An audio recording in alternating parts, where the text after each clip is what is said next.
being here to fellowship with Israelnoww. Say hallelujah. Hallelujah. Right, shalom. I go by multiple names. Jerome, set apart, Kodesh, Israel, and most recently, Bezalel ben Israel, also from Detroit. I come here regularly. People know me. I'm always glad to be here. There's always love here and fellowship and good brotherhood and sisterhood here. So that's why I come.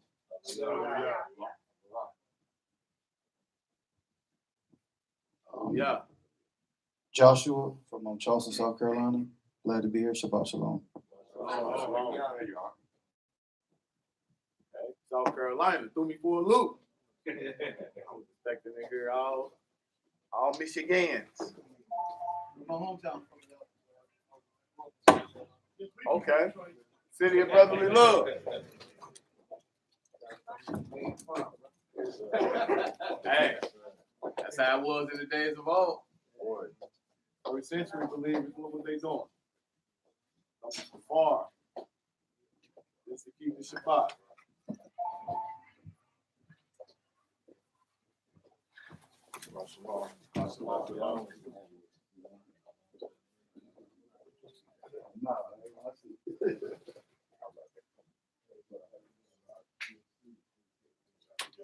Yeah. There it go. All right, cool. Turn the brightness down on it. Mm-hmm. Help preserve that battery. All right. Now that we through these technical difficulties, what we say we was at in the Torah portion? Okay, so while our brain's fresh, let's just go there because it is a lengthy chapter. So let's just go there.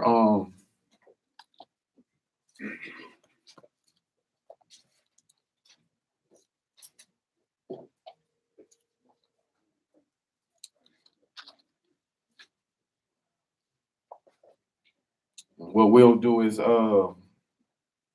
we definitely gonna have to break this up into about threes, maybe even fours. I can definitely take like the first 12 just to get it on out the way on my end. Anybody else want to help volunteer?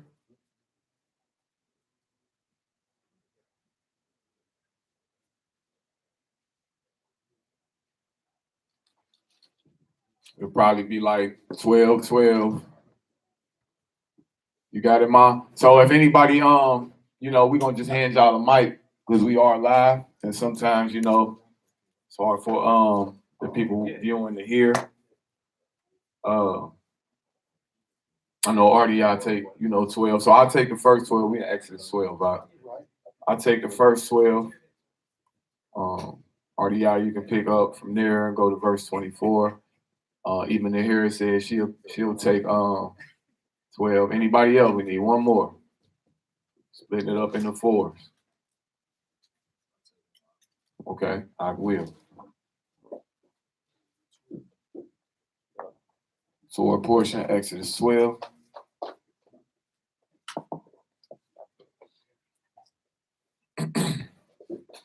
Everybody there? Just give us a hallelujah. Hallelujah. All right.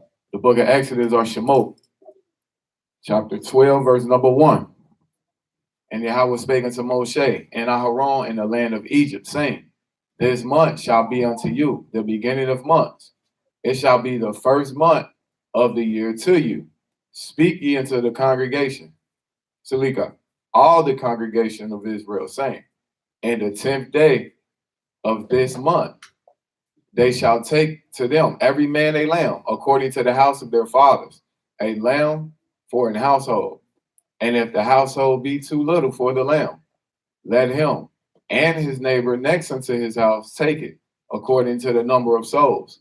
Every man according to his eating shall make your count for the lamb. Verse 5, your lamb shall be without blemish, a male of the first year. You shall take it out from the sheep or from the goats, and ye shall keep it until the 14th day of the same month. And the whole assembly of the congregation of Israel shall kill it in the evening. And And they shall take of the blood and strike it on the two side posts and on the upper doorposts of the houses, wherein they shall eat it. And they shall eat the flesh that night, roast with fire and unleavened bread, and with bitter herbs they shall eat it. Eat not of it raw, nor sodden at all with water, but roast with fire his head and his legs with the purtenance thereof. And ye shall let nothing of it remain until the morning. And that which remaineth of it until the morning ye shall burn with fire.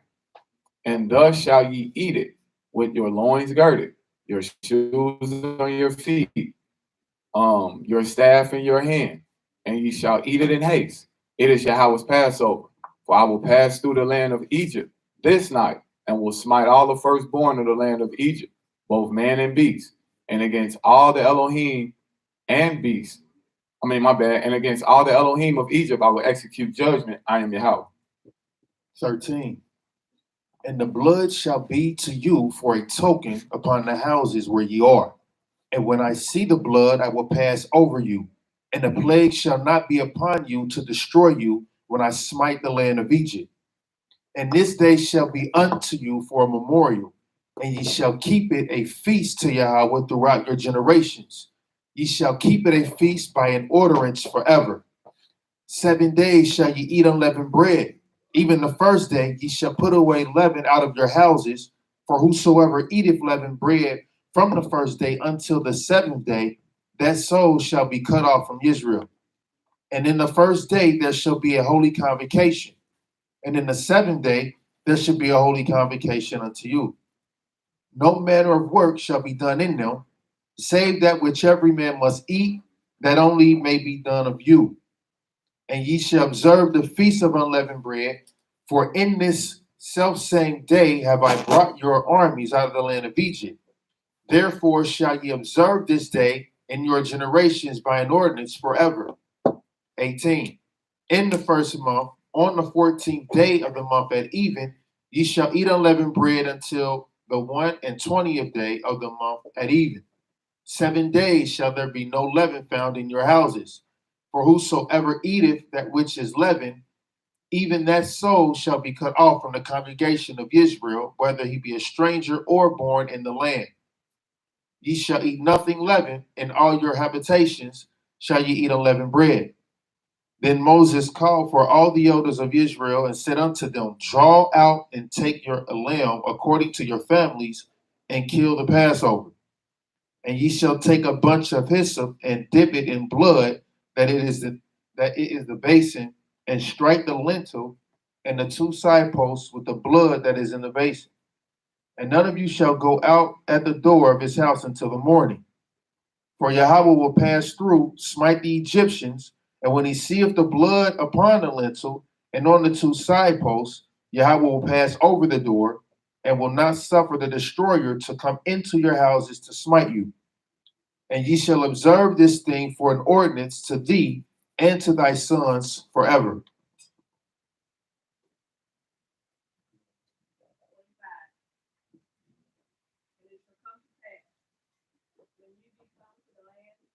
Hold on, Emma. He gonna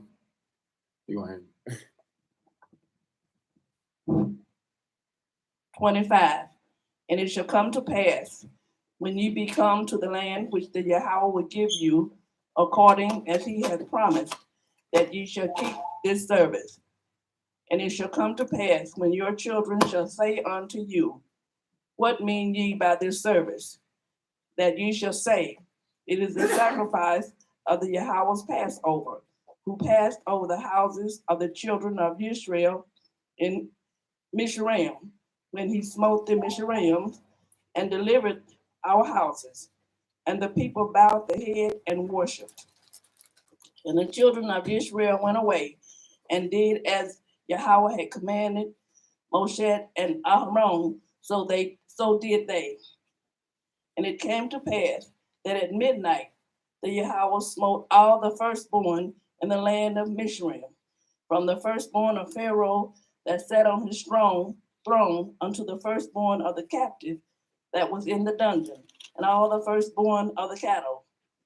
And Pharaoh rose up in the night he and all his servants, and all the Egyptians. And there was a great cry in Mizraim, for there was not a house where there was not one dead.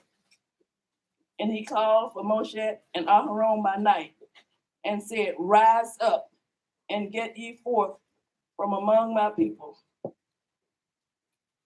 both ye and the children of Israel, and go serve the Yahweh as ye have said. Also take your flocks and your herds as ye have said, and be gone, and bless me also. And the Mizraim were urgent upon the people, that they might send them out of the land in haste. For they said, We be all dead men. And the people took their dough before it was leavening, their kneading troughs being bound up in their clothes upon their shoulders. And the children of Israel did according to the word of Moshe. And they borrowed of the Mizraim's jewels of silver and jewels of gold and raiment. And the Yahweh gave the people favor in the sight of the Mizraimites, so that they met upon them such things as they required, and they spoiled the Mizraimites.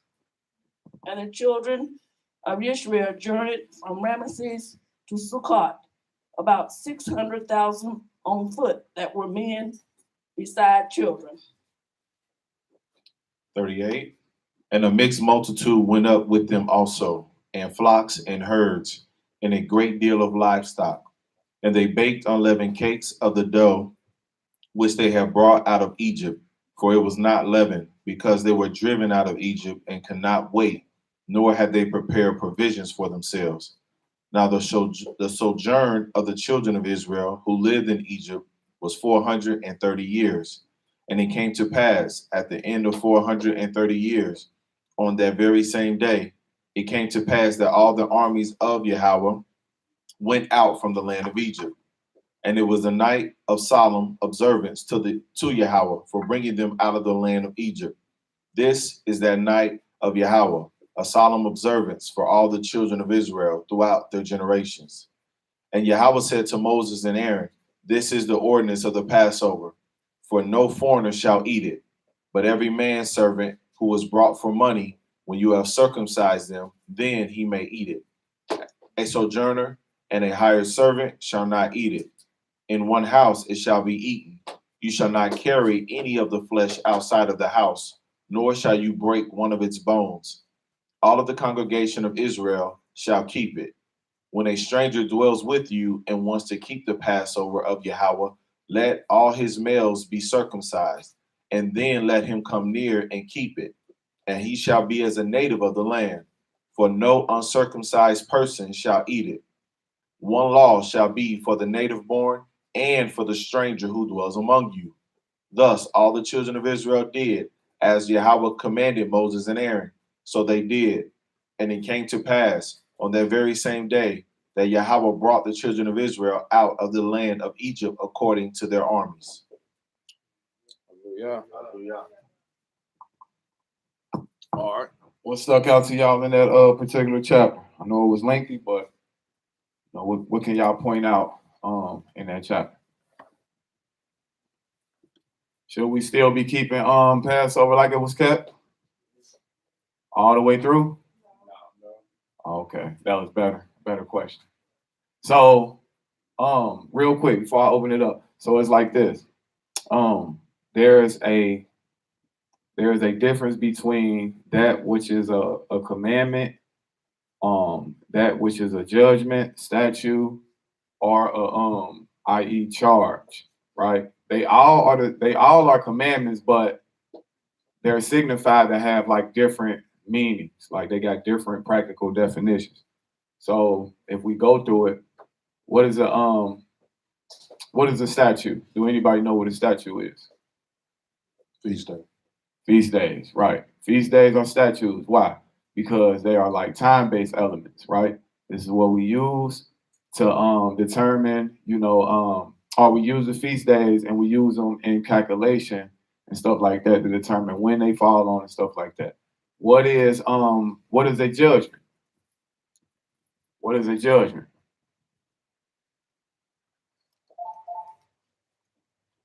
A judgment will be, before I say that, it's good and bad judgments. A judgment will be if a man commits adultery, then what happens to him and a woman that commits adultery? They got to be put to death, right? That's a judgment. It's a righteous judgment, but it just ends on the scale of someone dying, right?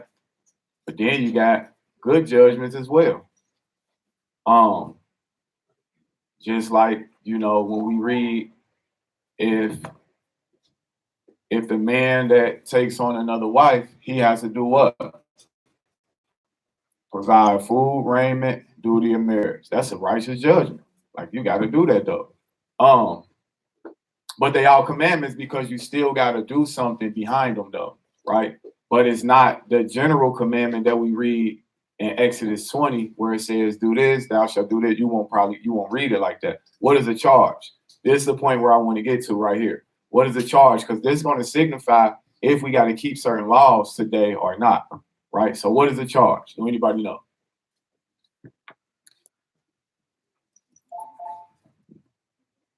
Remember, it said Abraham obeyed my laws, statutes, commandments, and my charge.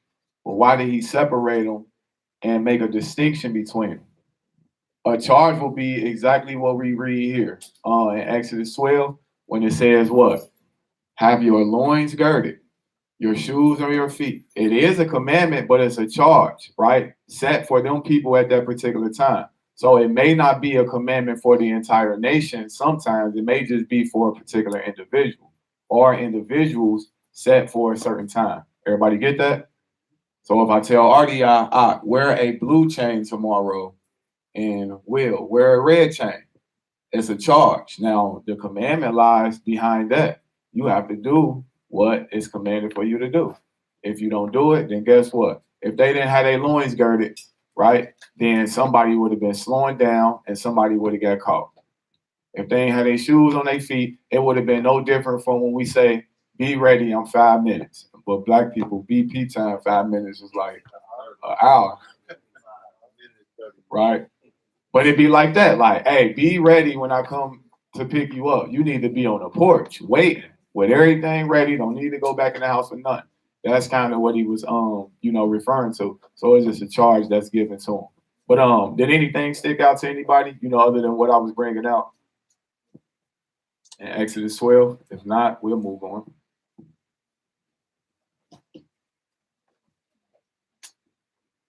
All right, cool.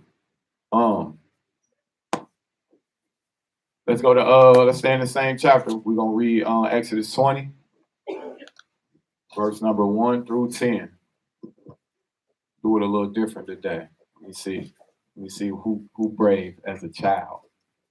One of our youth. Can we have one of our youth read Exodus 20, verse 1 through 17? Who wants to volunteer before we actually just pick on somebody? Okay. Giovanni, you got us? We need you to go ahead, just grab a mic and read Exodus 20, verse 1 through 17 for us. Young G right there. So y'all know last week we had the kids just citing them, and they did a real good job. What did y'all say? They did an excellent job. Most adults can't recite the 10 Commandments, right? But we want to do this, just so everybody can, especially the children, so you can be comfortable and used to bringing out the Almighty's word. All right. So go ahead, Young G, whenever you're ready.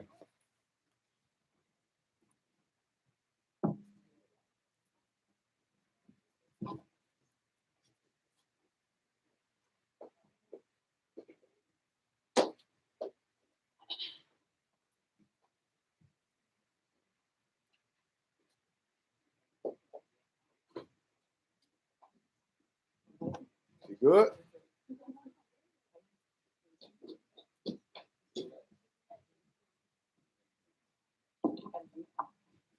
Hold on. You got your script right there?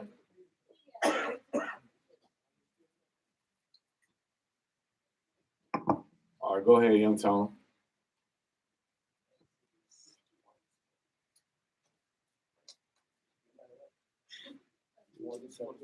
We're going to read down to verse 17.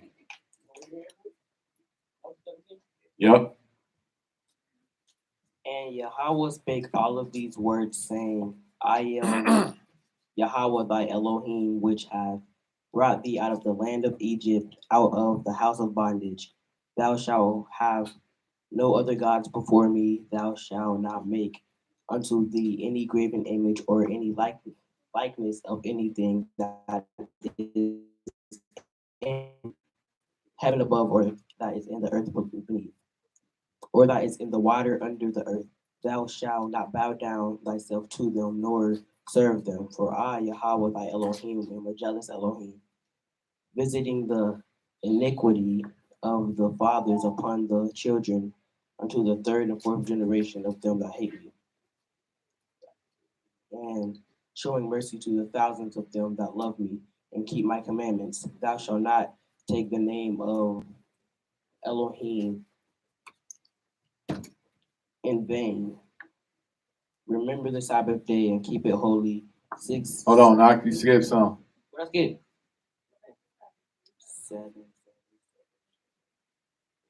Thou shalt not take the name of Elohim, Yahweh thy Elohim, in vain. For Yahweh will not hold them guiltless that taketh his name in vain. Remember the Sabbath day and keep it holy. 6 days shalt thou labor and do all thy work, but the seventh day is the Sabbath, and all Sabbath, and I'm lost. That's good. It's like the word.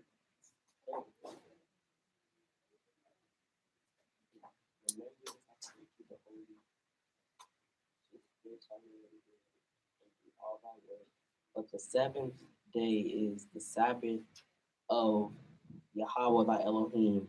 In it thou shalt not do any work. This is stupid.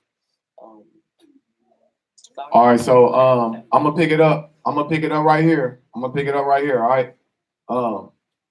But the seventh day is the Sabbath of Yahweh your Elohim. In it you shall not do any work, you nor your son, your daughter, manservant, nor your maidservant, your cattle, nor your stranger that is within your gates. For in 6 days Yahweh made heaven and earth, the sea, and all that in them is, and rested the seventh day. Wherefore Yahweh blessed the Shabbat and sanctified it. Honor your father and your mother, that your days may be long upon the land, which Yahweh thy Elohim giveth thee. You should not kill or murder. You should not commit adultery. You should not steal. You should not bear false witness against your neighbor. You should not covet your neighbor's house. You should not covet your neighbor's wife, nor his manservant, nor his maidservant, nor his ox, nor his ass, nor anything under thy neighbors.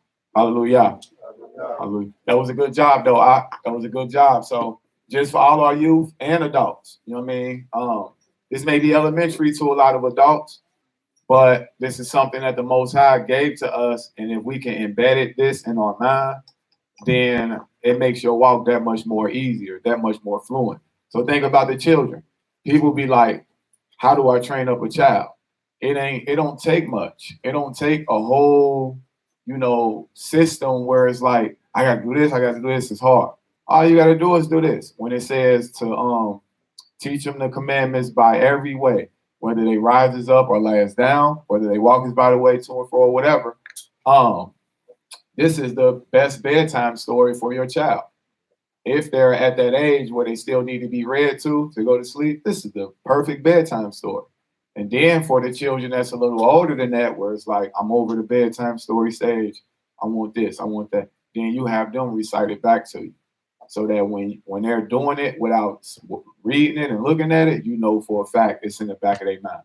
That way, when they go out to the community, they're tying it into society, right? We haven't been taught this growing up, most of us, right? So what we do when we go into society, we just tie in street knowledge, street language, right?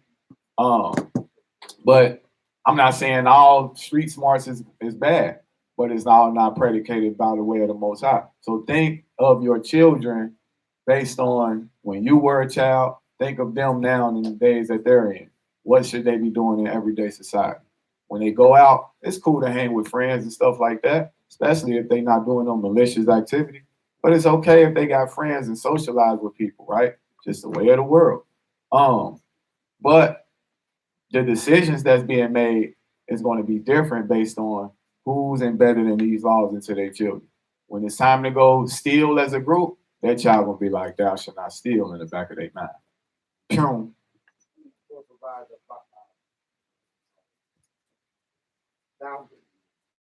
Well, yep. So hallelujah to that. So we'll go ahead and what y'all want to do, man? Y'all want to do current events or y'all want to do a little ancient Hebrew? It's up to y'all. Who said that? Juice? All righty. Anybody else? What y'all want to do? I mean, we can do both. We can split it up. What time we got right now? We can split it up. Maybe do like 15 minutes. Current events. I know sometimes that'd be hard. 15 minutes is like, yeah, that ain't enough, depending on what we talk about. But we can try. Let's just try. 15 minutes of ancient Hebrew, 15 minutes of current events.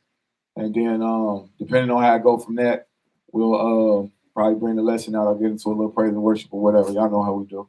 But let's open it up with a little current events first, and then we'll do ancient Hebrew. So what's out there?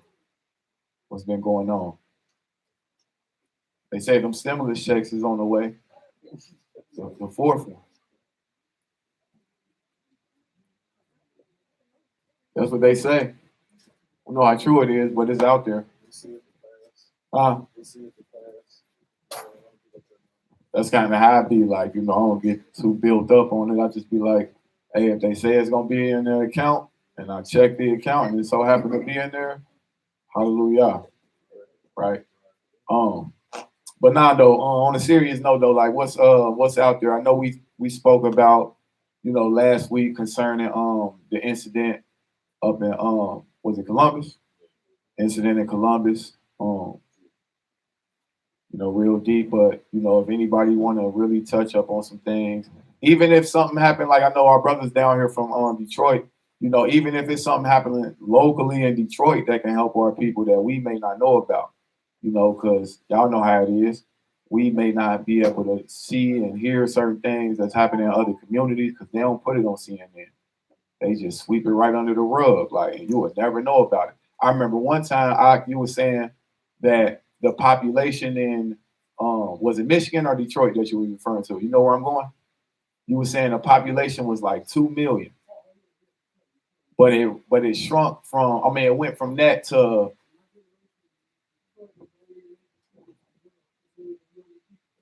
say that again on the mic for the people. They need the mic. They need to hear that. Detroit is the only major city in the world to lose 1 million people in a 40-year span, either by death or relocation or imprisonment. In 1982, Detroit had like 1.9 million people. And now we're only down to like 600,000 people in Detroit. 600,000 people. Wow. And you see that? It's like, how do we police that? How do we get around that? Now, of course, the curses abound, right? They abound no matter where we go. But those that are of the sect of the elect, we can, possibly cut the percentage down, possibly help stop something like that. Because that sounds like get out to me.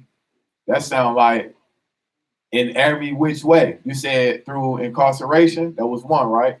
Through deaths, and through what? Just missing, people just missing.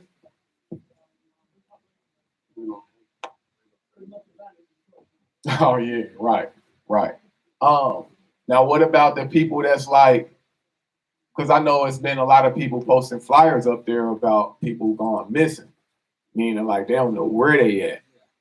And that's like been heavy up there as well. Can you touch up on that if you got any info on that? What I have on that is a lot of children, teenagers coming up missing, black teenagers, boys and girls. And we know that maybe a few years ago, the feds raided, I think it was a city, I think it was Chicago. It was tied to Detroit. They were actually kidnapping these kids for their melanin, selling their organs and stuff. That's exactly where I was going to go, black market. Yeah, so that's going on up in Detroit too, in Chicago, everywhere.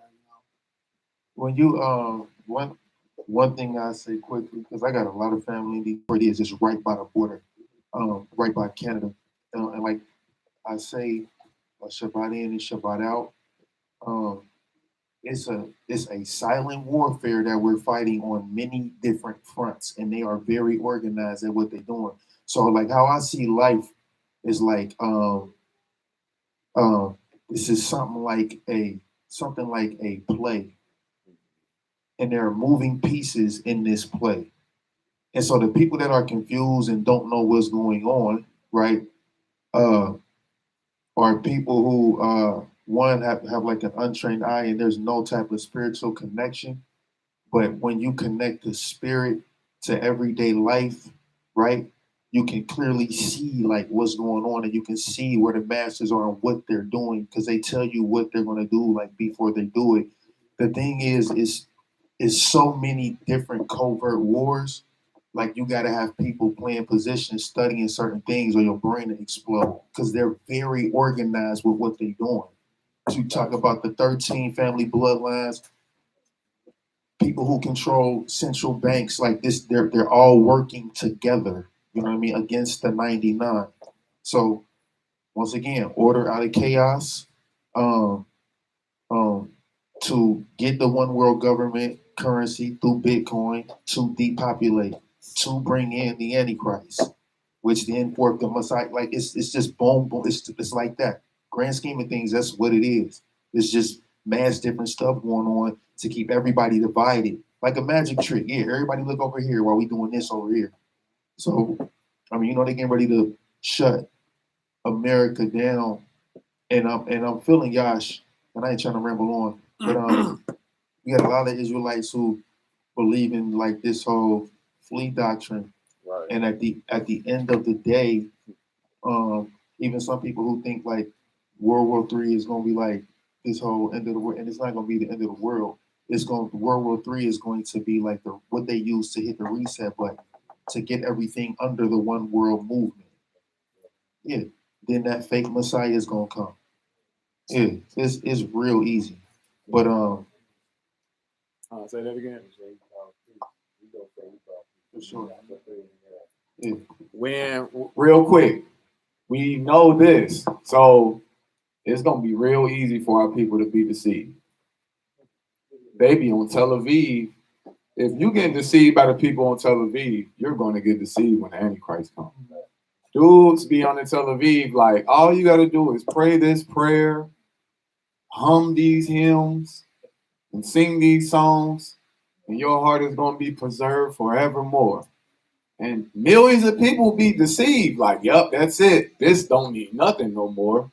Get it out of here. But they just gonna be set up for the system to come easily, right? Much everywhere persuaded. 1 second, Elder. So it's like, what do? We look at technical stuff in the scriptures. When he says he's in the desert, don't go. That can comprise on i.e. the wilderness, or desolated place, or just somewhere where somebody's saying this, I am the Christ, right? Not per se saying like, I'm him, like it's me, but they're going to be carrying this doctrine around like this is the way to follow. And majority of the people in this world going to be deceived. Easily off that. Let's speak about a man coming with blaspheming, great wonders and all this stuff. That's the pinnacle of, where the world is going to go. He come, he speak all these things. Like I said, if you deceive on Tel Aviv, you don't have a chance unless you repent out of it. Unless you get out of it, then the chance is for you to be preserved and live with the Almighty. But yeah, we look at these context clues like, okay, boom, he said this. Then we know that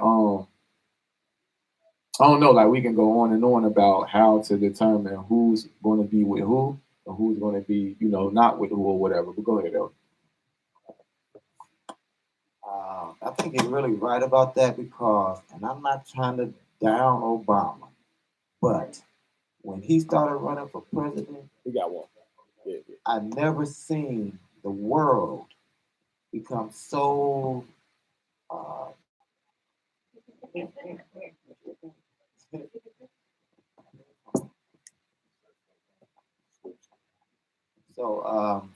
I was amazed because Obama had only been a senator for like 2 years. And then from that point on, when he said he was running for president, you could see almost every place on the planet was going nuts over this guy, and his persona. And it, for some reason, the Spirit told me this is how it's going to be when the Antichrist comes. These people are going to be so mesmerized, like they were with Obama, that you won't even know what's happening to you till it's almost over with. And I was amazed at that. Everywhere, all across the world, they was giving this man praise.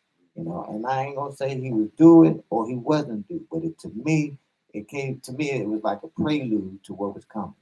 It's like Yah was putting me, say, this is how it's gonna happen. This is how it's gonna unfold. This is how this man is gonna come in and to see everybody who does not have the mark of Yah in their minds. I got a real quick quote, then I'm gonna shut up. It's a quote from Nathan Rothschild that says, "I care not what puppet is placed upon the throne of England to rule the empire on which the sun never sets. The man who controls Britain's money supply controls the British Empire, and I control the British money supply." I'm saying that to say this. I don't care who running for president because they selected. The Federal Reserve is who runs the United States of America, which is a corporation. In order to know who the Federal Reserve is, you got to look up who the families are that own the reserve. It's the same thing in Britain. It's the same thing in China. And there is, it's gonna sound crazy, but it's factual. Y'all can research it whenever y'all want. There is no real beef. When you talk about World War III in these countries, there's no real beef because they all want the same thing. The only thing they really bicker over is who's going to have the illusion of power, right? Because the American dollar is going to fall. Like, it's only a matter of time. So now America is basically scratching. Well, we still want to say what's going on over here and over there. And you got 8 other countries. It's like, nah, bro, y'all ain't the bully no more. It's slow. And so they're all at the table. The major countries are at the table, discussing how things are going to come about. But at the end of the day, that's what it's about. It's about tracing where the money goes back to and the families that run it. So I know where I wanted to go with peace things. So if we know anything about context clues, peace won't come until the Mashiach comes to reign for the 1,000 years. That's ultra peace. How do we know that? Look at the animals, right? I forgot who I was dialoguing with. We was like, basically, when you start looking at how the animals move, that's when you know, like, a catastrophe is about to happen or something like that, right? Or it's not the lion still chasing the gazelle around. It's not the lion still chasing other animals. Like any animal you see, like prey and predators. It's still happening. Now, what do Isaiah 11 say? After he gather up these particular men and women from the northern country, what's the end result of it? It say the wolf shall lay with the lamb. What do you mean the wolf shall lay with the lamb? The wolf is not looking to eat the lamb no more. They're laying together, right? And so on and so forth, right? Someone would stick their hand in a hole where a serpent is and not get bit. That's peace and tranquility. If we're not seeing that, then obviously the time hasn't came to pass yet. But many people are going to be deceived because why? Let's go to 1 Thessalonians 5:3. This is what people look and hope for and yearn for, right? They be just looking for peace without actions, without looking to even be killed behind it or nothing. They just be like, nah, it got to be peace for me to be living in. There hasn't been peace since the time that Adam and Eve bit the fruit. It's been going downhill. It's going to keep going downhill until the Messiah comes. But I'm going to give y'all the time to get there. We can put up on the list. All right. 1 Thessalonians 5:3. For when they shall say, who are the they? This is comprised on the Israelites. This can comprise on people in the world. General statement. When they say peace and safety, then suddenly destruction cometh upon them as travail upon a woman with child, and they shall not escape. Simple. Because I read. I'm not listening to it, just taking it for what somebody's saying. I know what is right because I'm actually reading it. Falsehood, in order that they should be judged who do not believe in what you were saying, that one world government, they're going to ask for it. They want it. They want a stimulus check. They want the shots. They want it. So they're going to get it. They pay for vampire movies, they're going to see it. That was, what was that, 1 Thessalonians 2? Second Thessalonians 2. And that's my belief. Everything that man done paid for, the zombies, the vampires, all that's revelation. They're going to ask for it. They're going to get it. You know, you got your elect, you got the ones that had in their heart and woke up to it, and you got the days, all you see is comfort. That's it. Well, I love rocking the boat, and now I see it's coming. They don't catch me off guard. I just hate the laziness I see behind. Right. I hate the lack of love. You know, like you said, you gotta live. You read all you want to. It's in the man's heart, that's mouth. It's gonna act out too. It's gonna act out too. So I judge people while they act, how they say. I don't care nothing about the social media. What?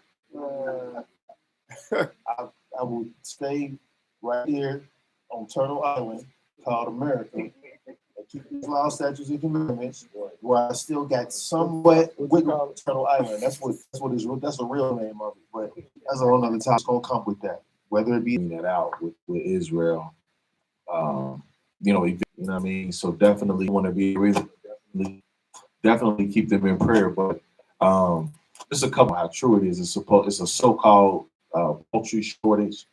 So definitely keep them in prayer. But just a couple things I'm gonna bring out and then I'll be quiet. So getting up this morning, I saw one in America. I don't know how true it is. It's a so-called poultry shortage, stocking up for your house and all that.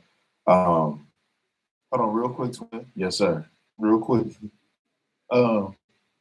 Is it really, when they say poultry shortage, though, this is my, no, I'm just asking, I'm putting this out there for everybody to hear. Yeah. Like, is it really chicken? This GMO wean stuff that they selling that's not real chicken. It's probably the GMO joint. You feel what I'm saying? So, miss me with that. That's a whole nother, I'm not saying you, but I'm for sure. You know, whatever. Absolutely. So this is, and you trying to tell them that Gaddafi was not a tyrant at all. And then you start breaking down what he was really doing, and you tell them the reason that the government really had him killed. Yeah. And Gaddafi was not a tyrant at all. And then you start breaking down what he was really doing, and you tell them the reason that the government really had him killed. Yeah. And they just looking at you like, you can really see like the puppet, like what? Like, yeah. But that's how our government get down. That's why I tell them, like, stop watching it. Like, what are you watching the programming for? Like, they perp about everything they saying is true. You know what I'm saying? Like, outside of when they prep you for the next event, then there you go. The next catastrophe that's coming. That's about it.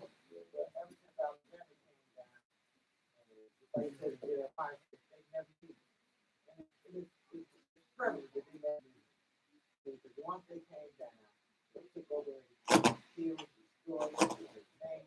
If they could have pyramid, they probably would have. They burned all of our books, they burned our libraries, our universities, they tried to wipe us out. See you in a sec. Go to the scripture that just came to my mind. Go to Psalms 49. Watch this. And you have to ask yourself this question. Who is this? We gotta know how David is talking. David, this is where the whole metaphorical punchlines and all that stuff even came from. David was a wise man, knowing how to talk about the times that we were in back then, even times that we're in now. You got to ask yourself these questions as you're reading these scriptures. Pick it up at verse number 7. This Psalms is the book of 49. Psalms, chapter 49, picking up at verse 7. None of them can by any means redeem his brother, nor give Yahweh a ransom for him. Wait, so it's saying none of them can by any means redeem his brother, nor can he give Yahweh a ransom for him. No matter how much money you make, when the Most High says this is what it is, you can pay for your brother. Whether it's talking about Israel or any other nation, but we don't know who it's talking about in the latter verses. Keep reading. For the redemption of their soul is precious, and it ceases forever, that he should still live forever and not see corruption. So it says, for the redemption of their soul is precious. So the Most High is, when he takes something, it's precious unto him for a sole purpose, right? But read the latter part after it said it is precious. And it ceaseth forever. And a soul cease forever. Keep going. That he should still live forever and not see corruption. That he should still live forever and not see corruption, because they think, oh, like Alexander the Greek, I'm going to take this potion and drink it and live forever, that I don't cease forever. But the Most High said, your redemption is precious unto me, your redemption is precious unto me. You're not going to live forever, so you think. Keep reading. Verse 10, for he seeth that wise men die, likewise the fool and the brutish person perish and leave their wealth to others. Wait a minute. He sees that the wise men die.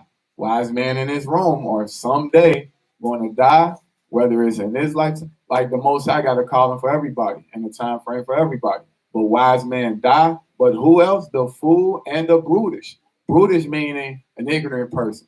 Person that's, don't know, and he, saying that, he's like simplistic, so to speak. So these people do what again? Leave their wealth to others. They leave their wealth to others. Do not these Europeans leave their wealth to others? They get into stocks and stuff like that, and they be paid up for 15 generations. So when he die, it's like, yeah, I left it for my. Now you just got one paycheck coming and a bill, so you don't even got a paycheck coming because that's gone. The living will for some people, it can succeed for some families, but as a nation, it's like once we die, be like we be trying to figure out how to pay for the funeral. Just cremate them, it's cheaper. Just do this, it's cheaper. Like, but these Europeans, they be having like massive, wealth laid up, right? Read that verse one more time, then go into the next verse. This is verse 10. For he seeth that wise men die, likewise the fool and the brutish person perish, and leave their wealth to others. So everybody dies the same, the wise man, the foolish man. But these ones that were foolish and brutish, they leave their wealth to others. Now read the next verse. It's the kicker. Their inward thought is that their houses shall continue forever. Wait a minute. Their inward thoughts is, when they think upon this stuff and they look at all this land that they got and built, this gonna continue forever. This ain't going nowhere. Whether I, remain or die or whatever the case may be. Keep reading. And their dwelling places to all generations. Mm-hmm. They call their lands after their own names. So who is this really talking about? The Europeans then excavated and called these names. They the ones who called what we read in the scriptures as when we see in the table of nations, right? We can read where it says God, Meshach, Tubal, and all these different, but then they came and did what? Called it Russia, called it Armenia, called it Turkey, and then they even went to Africa and said this is no longer the land of Canaan, but it's Africa now. They came over here and said, this is no longer, this is America, right? Naming them after their own people, because this is their stuff that they saying is going to continue forever. That's good. You know what I mean? And this ties right into what the other was saying. So not to really, go too deep or whatever, just something that came off the cuff. But go ahead, Ike. Shalom, shalom, peace and blessings. All this is tied up in 2 chapters for me. If you read the book of Job, the first 2 chapters, that Elohim is having a conversation with Satan. And Satan's whole job is to tempt you in every way. Right. If you go back to Genesis 6:3, where the Most High said his spirit cannot strive with man forever because he is made of flesh. It's something about this flesh that we have to conquer through our spirit. And right now in the book of Job, in verse chapters 1 and 2, he's basically telling Satan, do whatever you want. And Satan does that with Yahweh 40 days. You know what I mean? This is the test. We all got to go through this test. So whatever going on in the world, it's a chess game being played. The Most High is the master, and Satan is throwing the kitchen sink at you. It's just like Paul said, when I try to do good, evil is also present. So this is a daily battle. So whatever is going on through history, the Most High has his people, and Satan's whole job is to get the Most High's people on his side. This is the battle that's going on in 2 chapters of 1 and 2. He tests Job the first chapter, and then he goes back to the Most High. And he said, won't you let me do this? And Most High says, all right, go ahead. Don't kill him. But this is the test. He cannot strive. His spirit cannot strive with us, meaning to improve on us, because we are made of flesh. So then you have to understand that Satan says, okay, if he can't improve on his flesh, I got to attack that flesh and overpower the spirit. That's the way I look at it. It's an everlasting battle from the day you're born. Which side you going to play on? You going to play on the winning team, or does the losing team make it so good to you that you want to play on that team, knowing you losing? Like if you just read those first 2 chapters of Job and then connect that to Genesis 6:3, where I don't know what to do with y'all. My spirit can't dwell with this flesh. Oh, I can only do so much with this flesh. And Satan is basically saying, I'll take that flesh. And I'm going to throw everything at that flesh. And that's what he did to Job. That's what he did to Christ. When he said, if you worship me, I'll give you everything you can see. This is a losing battle. It's still a battle. He going down with the sinking ship, but he throwing the whole sink at your flesh. That's all I got to say. That's good. I'll even land back on what you said. That was real good. I think what we also have to add into that is that we have to shed off that Christian mindset, because the battle intensifies I think the heat is turned up once you recognize who you are. And that's when it's like, okay, I can attack them, but once that light bulb goes off and them scales fall off your eyes and you start coming to Shabbat and being mindful of the commandments and feast days and all of that, that's when he's summoning the posse. Like, okay, we need to really get at them, because they know, and the Ruach is continually to reveal more and more, the more that they continue to dive deep into being Israel, recognizing, okay, where our forefathers and fathers fell off, the repentance that comes behind that, and doing that 180 and really going back on that ancient path. It's that ancient path where you got fire on one side, you got water on the other side, and that path is so narrow you can't even walk. You can't even walk with 2 feet. It's almost like you got to tiptoe on that thing.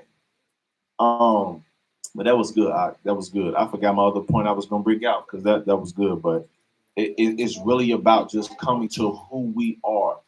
That and not only being book smart, but following the Ruach. Following the Ruach is imperative. That's been the thing I've been chewing on this week. It's one thing to know line upon line, precept upon precept, but following that ruach, that's really how we're gonna be able to endure. You know what I mean? So, And before you go, Elder, so I want everybody to listen to this, because what he's saying is absolutely true. Following the ruach, but there is a connection with it. So this how you know if you following the ruach. The scriptures say what? We'll just keep it simple. Scriptures say what about the Sabbath? What all entails the Sabbath day? That's true. I'm looking for something else though. The actual Sabbath day in itself, like what's encompassed in the Sabbath. Keep it holy, which means what? Set apart, right? What else? No, don't do any work, kind of like synonymous with setting it apart. We work 6 days. So you're right. What else? Rest, congregate, feast, praise and worship, all that, right? Encompass, right? That's how you know you're following the Ruach. When someone tell you the Ruach is in me, but they do the total opposite from that, the Ruach is not in you. And I'm not ashamed to call it out for what it is, because it's just to pinpoint what the scriptures is saying, or else we're going backwards into Christianity, making everything to be right. A sing and dance, a shout, a fall out, a cry, it's cool, it's emotions, but that doesn't determine if you get. Then you send them to another school. Then you send them to another school where the kids getting beat. So the Spirit told you to take your kid out of his school and go to another school where they can possibly get beat. What is that? It's filler, it's emotions. It's not like it got a tie. It was rough with the woman. Another answer to people's question: how do you know what you believe is true? I'm seeing it happen right before my eyes. These children are not leading us into damnation, but they are leading us into, encouraging us to get back to what we're supposed to get to, right? Sometimes if it wasn't for our children, our walk could be, not right. Why are you even tying that in? When the child comes read, it's not important. I would say it's, I get what? The problem is, right? But now I'm looking for another one. That made me want, but I'm looking for another. The importance of it is not important. Them just people that just don't want to know. And that's fine. You don't want to know, you want to be brutish, cool. But to us, this is why this is important. We do stuff like this all the time. Put up stuff up here, and most people retain it better when they see it. Most people, everybody learn different. Or the people that say it's not important, send their kids to learn their ABC, the school to learn their ABCs, and even have them practice it, and then be like, giving a hand praise or whatever, right? Or at the end, they be like, yeah, this stuff's not important. And to me, it's a big, hypocrisy or whatever. But hold on.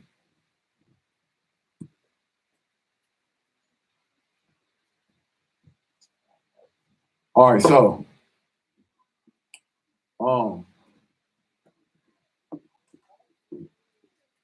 trying to figure out how I want to approach this.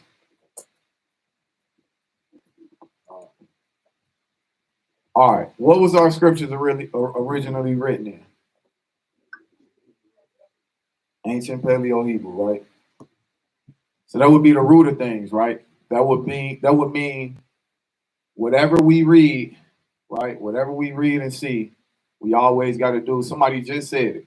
We got to remove Christianity out of our minds and hearts. Well, guess what? We come into these rooms, these congregations, we got to remove the Western hemispheric mentality, right? Most people, they ride it to a certain point. They be like, I'll wear the fringes, I'll wear the tassels, zits or whatever. Then when they start getting the stuff like, hey, you got to, well, I ain't gonna get into that because I don't want to start that conversation. Trying to think of a better example to give.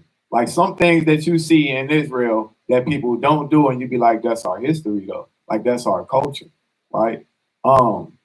Such as, blowing shofars, right? It's a tradition, it's a thing that was done, but it's also a law that states blow up the what? trumpet or shofar and the new moon.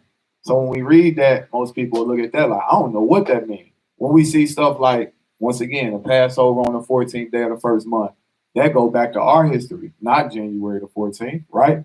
So culturalistic things that can help is very important. But watch this. Do me a favor. Go to Psalms 81, read verse 3 and 4.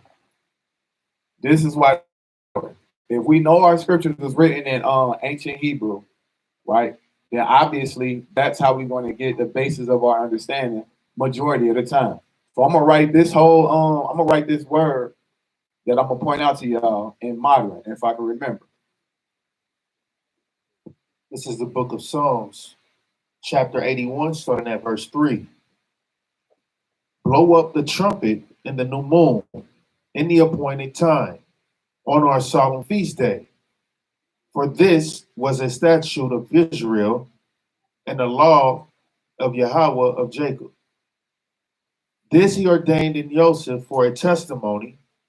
And when he went out through the land of Egypt, where I heard of the language that I understood not. That was it right there. So blow up the trumpet in the new moon on our solemn feast at the time appointed. Who in here in this room can let us know what that's talking about?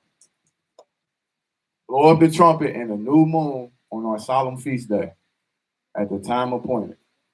Anybody? Feast of Trumpets. Y'all hear that, right?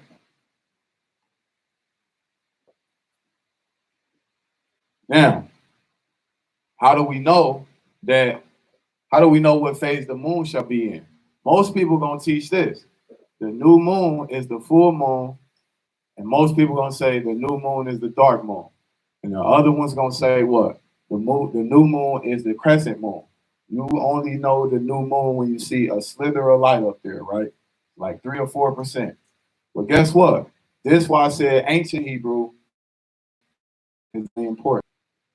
On top of knowing how to deal with the language in general, even in modern Hebrew, it should still say the same thing. But these dots and stuff y'all see here wasn't added until Elio. And a law of Yahweh of Jacob. This he ordained. So a statute for Israel and a law unto Jacob forever will blow up the trumpet at a new moon. When you go to that word for gotcha. Watch this. When you go to the word, not the word moon, because they're going to look at moon. And remind you, most people say the new moon is 3 phases. Either the full moon, the dark moon, or the crescent moon.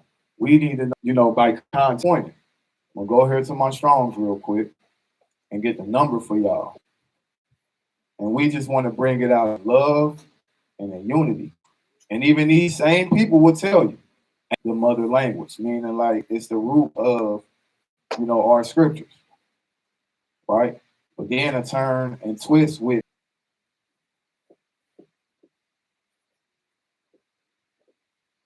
Everybody see that, right? Page 3677 is where it comes from. This word here says what? Kesa, right? It's pronounced Kesa. But guess what? This modern makes it say something else by definition. It does still say Kesa here, but the fact that you see the dot, this here, it don't say Kesa in the sense of what it says in ancient Hebrew, meaning this and this. I'm gonna write them 2 ways.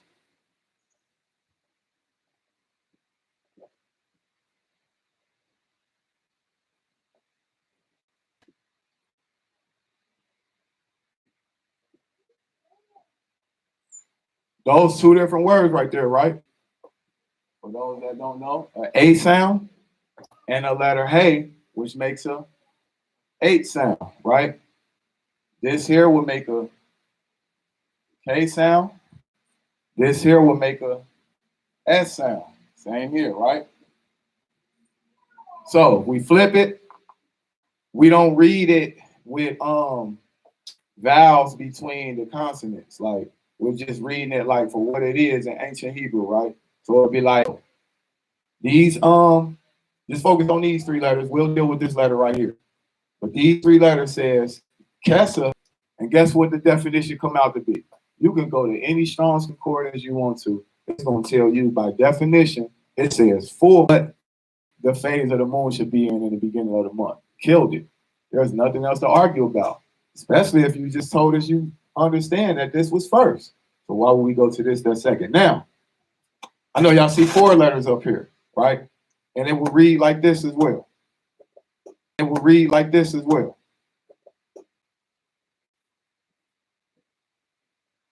Right? Well, actually, not this one. So we'll cross that one out. But it will read like this one. Everybody know what that letter is, right?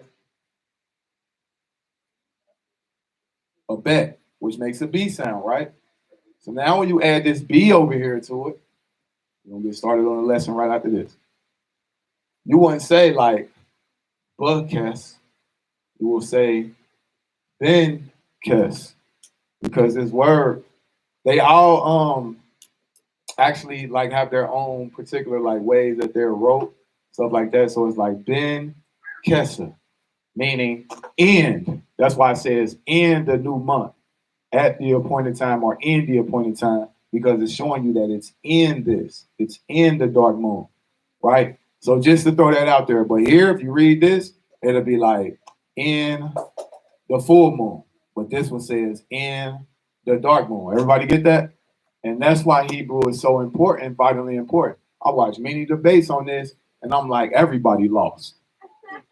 Bump trying to figure out what side provided the most information. I don't care about 20 scriptures on this side, 20. The whole the debaters lost, the people listening lost, everybody lost.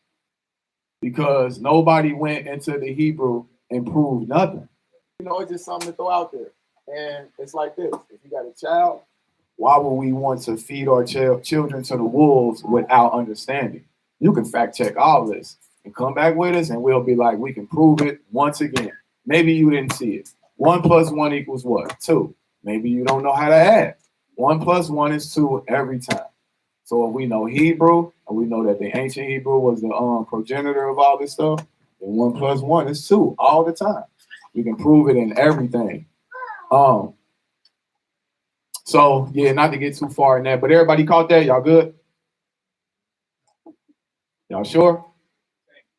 Cool. We got it on video for playback, man. So look, let's get into these scriptures, man. Real quick. You know, up in here, whatnot. Make sure everybody with me. Let me get a hallelujah check in. Hallelujah. All right, so real quick, we're gonna title this lesson, What is the Day of Preparation? I'm gonna ask a question. What is the day of preparation according to scripture or that we read in the New Testament? So let me ask y'all, who would say that the day of preparation is Friday? Show of hands. We don't need to, hold on, wait. Let me ask it again. Because I'm like, we might as well switch up the lesson then. Everybody good. Let's go to Genesis chapter 1. You gotta know, they like go hand in hand. You gotta know when a day begins, first and foremost, before you even understand when it comes to the quote unquote so-called New Testament, when it says the day of preparation, you got to know when the day begins and ends. And you also can't properly the Mashiach's death, burial, and resurrection. I think where's the first one where it says the evening and the morning what day one? Is that like verse 5? Yeah, we just gonna skip through every time and say that. Let's deal with that one first. This is Genesis chapter 1, starting at verse 5.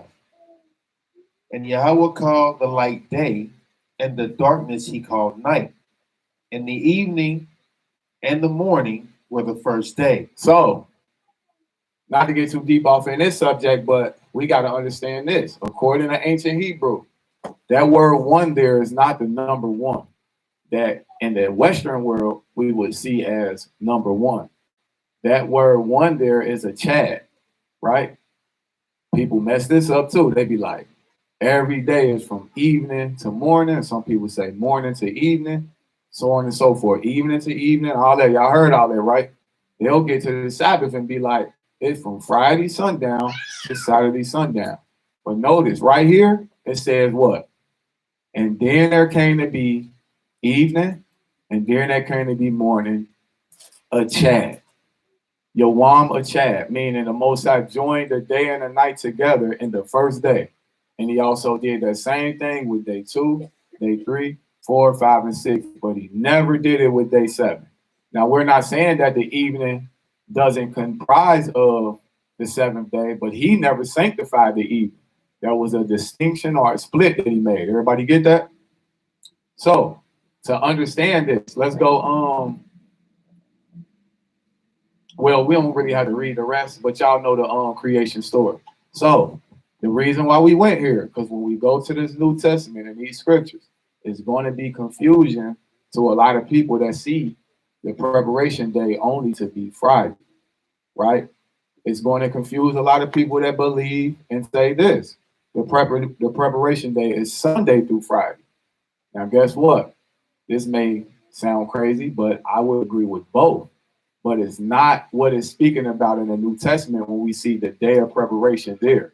I would agree that you can prepare on Sunday